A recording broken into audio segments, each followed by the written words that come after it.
It's Mother's Day! So how can we not salute them by talking about them right now? Two friends, one camera. And lots of opinions. Who talks about it? We talk about it Now. And you should too. Hey guys! Welcome back to We Talk About It Now. I'm your host, Marisa. And I'm Joe. And today is Mother's Day. Yay! So Joe and I are really excited to give a nice little salute to our own mothers on this awesome day. So, Joe, you want to kick it off? Sure. So, Mom, happy Mother's Day. You have been one of the greatest mothers a boy could have ever asked for, and I couldn't let the day go by having a now little YouTube talk show without giving you the love that you deserve on this day. Also, I'll say it to my sister, so happy Mother's Day to you, niece and my nephew. But yeah, how about you? Cool. The same. Happy Mother's Day, Mom. I mean, you know, you're the best. You're basically Atticus Finch. I mean, you're kind of like the best person in the world, in all honesty. Like, not just because you're my mom. And yeah, and all of my aunts and my friends who are moms now, which is like crazy to me. Like, I have friends of mine who are moms. Like, happy Mother's Day, Al. It's so weird. Like, happy Mother's Day, Jackie. Like, it's just so strange to me that you are mothers. Yeah. Happy Mother's Day to them, too. Happy Mother's Day, SB. There's so many great people in our lives that kind of serve as moms. So growing up, like, when did you start to realize that your mom was better than the rest? Pretty early on. I was kind of told this by kind of everybody. My mom is one of those people that when you run into other people, they will, the minute you say, oh, my mom's Rita, the response is overwhelming.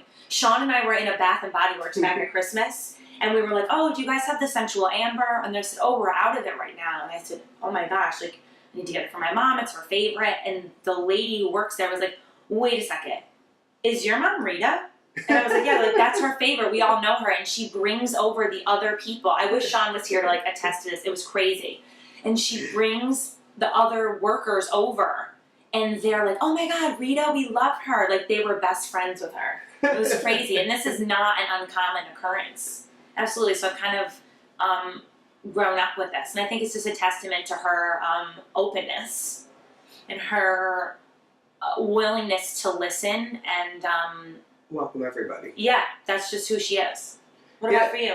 So growing up, I always loved my parents, but I grew up in such, like, a white picket fence type Fieldstone Drive. Hello. Right. You all know what it was like. So I didn't have a lot of comparisons because everyone's parents were pretty great and, like, babysat us. So I was like, oh, this is just the standard for what parents are. Yeah. But it's once I left Fieldstone Drive and even through high school when I started going over friends' places. I mean, I had a friend once where I watched the dad throw the portable phone at his daughter's head because he was mad at her, and I was just, like, horrified. And I'm like, this would not happen in my house. Like, oh my God. And so not Fieldstone Drive. Yeah, so as I started to see how other people's parents were, I was like, whoa, mine are kind of really excellent. Absolutely. And then... that's why I hated going on sleepovers. Yeah, when I moved down to Florida, I'd be sitting at my cubicle just doing my work, and, like, times where I would, like, talk to my mom, like, for example, one time when I was going home to visit, my mom called, and I was like, oh, I want this, I would like this, like, food from the grocery store, and I hung up, and the girl next to me, hi, Alicia Martin, if you watch this, was like, what was that? And I was like, oh, I go home tomorrow, so my mom's going to the grocery store, she wanted what I wanted. She's like, you better call her back and tell her you love her right now, because my mom doesn't do that. Like, you need to appreciate that. What did your mom just do? Like, she literally is going to go grocery shopping just for you. And I was like, well, yeah, it's just like what my mom does.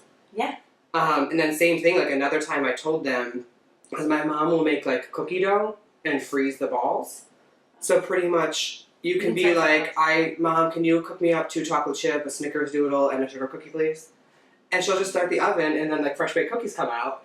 And so, but that's just, like, who my mom is. Yeah. But when I tell people that, they're like, what? Call her and tell her you love her right now. I'm like, what? So I would. My mom would get random phone calls. I'd be like, hi, Mom. She's like, well, I'm like, I'm calling just to tell you I love you. And I do. So really just getting out in the world and then realizing that who my parents aren't the stereotypical, aren't the normal. There are a lot of great parents out there also. Oh, but seeing other households and other things really made me realize what I had at home. you know where you are lucky in the compared to other people. Yeah. I certainly would realize that as a kid, to go to other people's houses and realize that their moms like weren't gonna make the like Toll House brownie sundaes like that my mom would, and just kind of like cater to you and listen to my friends in the way that my mom did. I think a lot of my friends would tell my mom like really serious or stuff about themselves, and she has a great way of listening to you in a non-judgmental way. And I think my grandmother was the same exact way. You could really tell my grandmother anything. And she, I mean, she's gonna give you her opinion. My mother is less at giving her. My grandma will give you her. She would have given you her opinion like stat. But there was a sense that you could go to them. You know, I know a lot of my friends like, well, what'd your mom say? And they're like, I didn't tell my mom. I'm like, okay, my mom's the first person I would tell. You know? My mom taught me not to lie.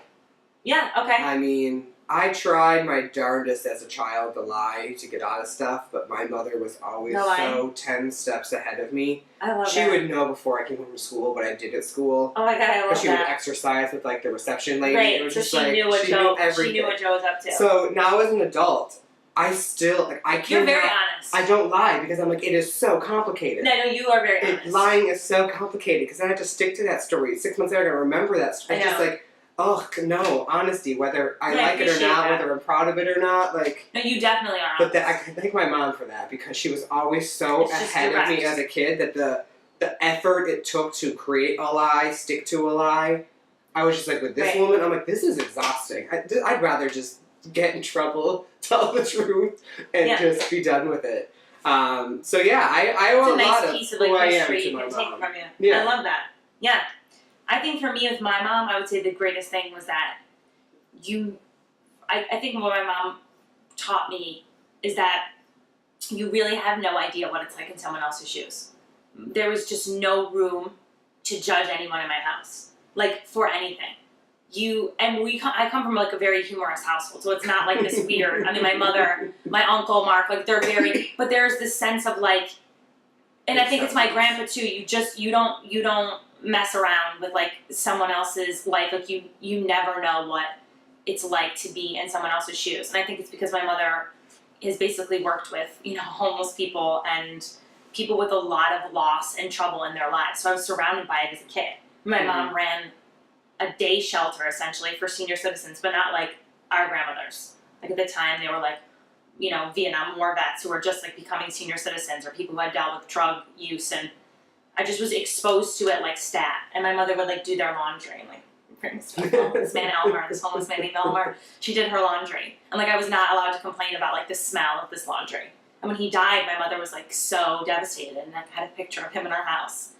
So that's like, I think we're like just lucky to grow up with that. And like you said, you realize that a lot of people are not like that. So I think today is a really great day to kind of think about in your own life something that your mother has done for you, because everybody has something, I think, where they can go, oh yeah, that's special to us. And I think that's, because we spend so much time, I think, doing the other, where we're like critiquing. Yeah, and I think as children we don't believe it's going to happen, but I think anyone who gets to our age or older realizes moms and your parents in general, they do shape who you become. Absolutely, I believe that. You are part of your environment. They instill the fundamental core of what your morals are, who you are going to be as a person, as a character. Right.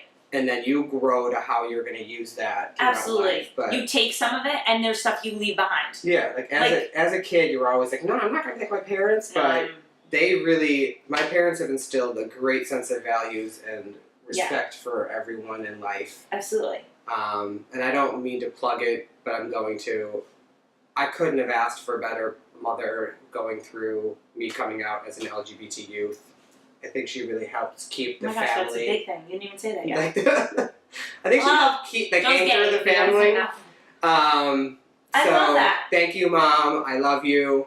That's awesome. Always been there for me. Fieldstone Drive. Don't you want to go to Fieldstone Drive and have a lot of gays came off Fieldstone Drive. Because it's such like a fun environment. I mean, there's any cookie you want at any given time. It's like better than any like Pride Parade. Like I want a snickerdoodle cookie. But yeah, so everyone out there, take a moment, recognize your mom, tell her you love her, make sure she knows. I'm sure she does. Absolutely. And unfortunately, for all of those who have recently or have lost their mother, take this day to remember them and to remember the happy memories and the impact that they had on your life. Yeah. And to still celebrate them and to keep their memory alive Yeah. for you. That and history is still with you. So sorry that they're not here for you to celebrate with. Yeah. But like we said, there's like such a history you take with you. You know? Yeah. I watch it my mom now since my grandma's passed. My mom is like just more and more like my grandma. So it's interesting to like take those memories with you. So well, happy Mother's Day, guys. Yes, happy Mother's Day. And Rita, I'm watching Bloodline. I'm almost done.